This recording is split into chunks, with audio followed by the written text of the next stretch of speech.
À chaque ère, la parole de Dieu était clairement établie dans le cœur des personnes qui ont changé l'histoire du christianisme. En 1962, la parole de la Sainte Bible a pénétré dans le cœur d'un jeune homme qui était dans le désespoir.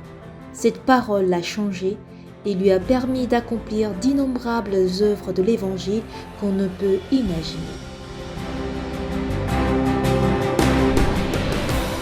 Jusqu'aujourd'hui, la mission de la Bonne Nouvelle annonce le pur Évangile selon les Écritures de la Bible et le pardon des péchés accompli par le sang de Jésus-Christ. Cette mission enseigne une vie spirituelle conduite non pas par les efforts ni par le zèle de l'homme, mais par la foi en la parole de Dieu. En prêchant cet évangile, Dieu a permis d'établir une église, de former des évangélistes, de tenir des séminaires bibliques et de débuter la mission à l'outre-mer. Et tout récemment, Dieu a aussi permis de guider les jeunes errants à trouver leur voie respective. Bien qu'il y ait eu plusieurs épreuves et persécutions en prêchant cet évangile, nous nous sommes confiés à la parole pour accomplir les travaux de l'évangile de manière plus forte. Même aujourd'hui, nous ne cessons de travailler dans les différents endroits du monde pour que de nombreuses personnes puissent écouter l'évangile prêché par la mission de la Bonne Nouvelle, s'affranchir de leurs péchés et ainsi mener une vie heureuse. Le grand séminaire biblique de la mission de la Bonne Nouvelle a débuté en 1986 dans la grande salle de conférence de Busan, Mugunghwa, et il est tenu régulièrement depuis 30 ans dans les grandes villes du pays.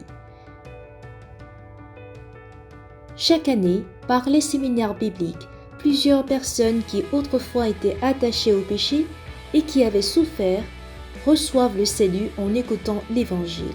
Les camps de la foi qui se tiennent chaque été et hiver sont des moments où les fidèles gagnent la vitalité et le repos au cœur à travers les sermons de grâce et des entretiens abondants. La mission de la Bonne Nouvelle a envoyé le premier missionnaire en Allemagne en 1989 pour être aujourd'hui dans 80 pays de par le monde et elle ne cesse d'œuvrer activement. L'Évangile n'est pas seulement prêché dans les principaux pays du monde, mais aussi dans les lieux reculés de l'Amérique du Nord et même dans les îles Pacifiques. Tout récemment, les frontières de l'Évangile ont été élargies grâce au programme de CLF centré sur la Bible et sur le retour au véritable Évangile. Nous avons ainsi pu échanger avec de nombreux leaders chrétiens au monde. À la suite de la première édition de CLF en 2017 à New York, plusieurs de ces conférences se sont étendues rapidement en Asie, en Amérique latine, en Afrique et bien d'autres continents. Et le nombre de pasteurs locaux qui joignent leur cœur avec la mission de la Bonne Nouvelle augmente chaque année. Les évangélistes qui délivrent le véritable évangile et qui conduisent la vie spirituelle des fidèles sont censés être proches à Dieu plus que personne. La formation pastorale de la mission de la Bonne Nouvelle a débuté en 1976.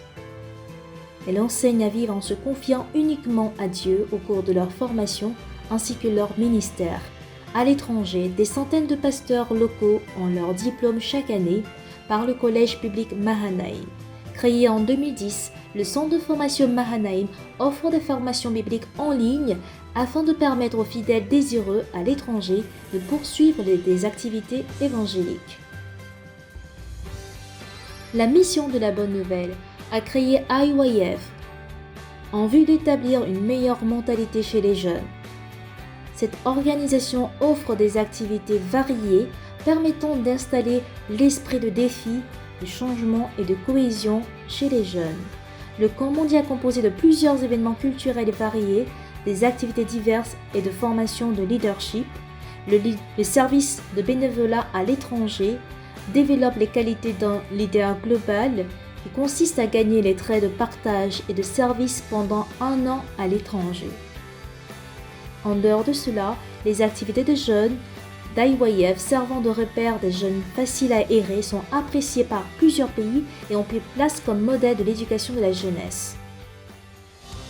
La mission de la Bonne Nouvelle annonce l'Évangile à travers des médias variés en vue de répandre l'Évangile plus loin.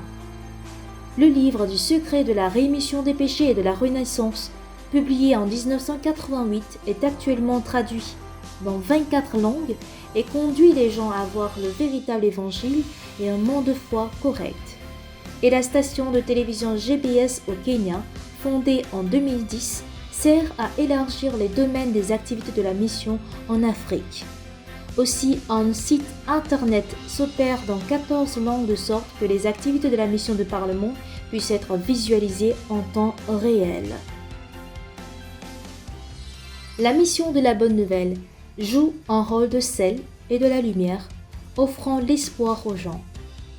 Le Mind Education forme les jeunes ayant des potentiels non limités, mais un cœur faible, afin de devenir des leaders de la régénération à venir et à leur apporter un changement réel. Le service médical volontaire actif depuis 2008 poursuit ses activités en visant l'Afrique, l'Amérique latine, le Sud-Pacifique, etc., bref dans les régions où l'environnement médical fait défaut. Ce service permet de guérir non seulement les maladies physiques des patients, mais aussi celles du cœur.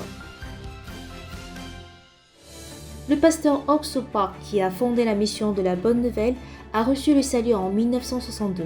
Il est un véritable serviteur de Dieu qui prêche l'Évangile avec un cœur humble. Il trouve la réponse à tout problème dans les Saintes Écritures. Il n'est pas seulement un pasteur, mais il est aussi le fondateur de l'IYF et de la chorale Gracias et apporte plusieurs contributions sociales. Il conduit ainsi toute personne qu'il rencontre à obtenir le changement dans leur cœur en semant l'espoir d'une nouvelle vie. Récemment, il a rencontré plusieurs chefs d'État et ministres des différents pays en vue de leur prêcher l'Évangile et de collaborer surtout avec eux autour du sujet de l'éducation de la jeunesse par les activités d'IYF.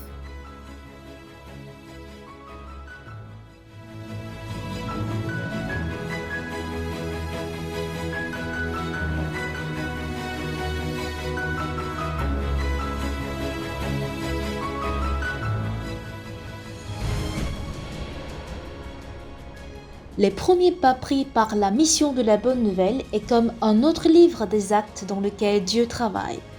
Quand nous nous reposons sur la parole de Dieu et faisons un pas par la foi, nous verrons Dieu l'accomplir sans échec. La bonne nouvelle de ce monde qui cherche la joie de se libérer du péché. Nous allons annoncer cet évangile.